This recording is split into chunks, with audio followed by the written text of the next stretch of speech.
Good morning বন্ধুরা, তোমরা সবাই কেমন আছো? আশা করি খুব খুব খুব ভালো আছো। আমিও ভালো আছি। তো দেখো, এখন বাজে হলো 8:30।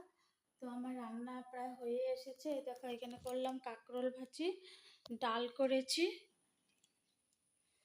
এই দেখো, ডাল করেছি আর করবো এখানে কচুর শাক, আর ওখানে আছে হলো মাংস। পাখিগুলাকে খেতে দিয়েছিলাম, দেখো খেয়ে দিয়ে চলে গিয়েছে, আর অল্প আছে, ওরা এসে খেয়ে নেবে। তো ছেলে স্কুলে যাওয়ার জন্য রেডি হয়ে গিয়েছে। আজকে হলো ছেলের এক্সাম শেষ হয়ে যাবে। তো আজকে একটা বহুতই খুশির বিষয়, ছেলের এক্সাম শেষ হয়ে যাবে।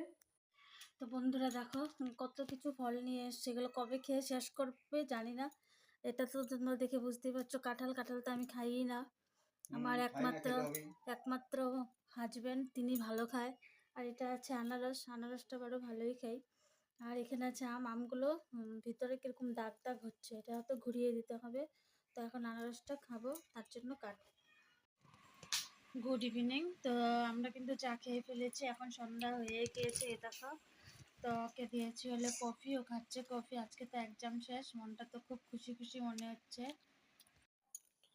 এখানে আমি মটর ডাল ভিজিয়ে নিলাম সামনের দিনের জন্য, যেহেতু মঙ্গলবার নিরামিষ, তাই ইসে করবো কি কয়, বড়া করে ঝোল করবো না কি জানি বলে, একটা উক্তা নাকি বলে, সেটা করব। তো ভিজুক, এটা মাত্রই ভিজালাম, তো এটা ভিজতে থাকুক।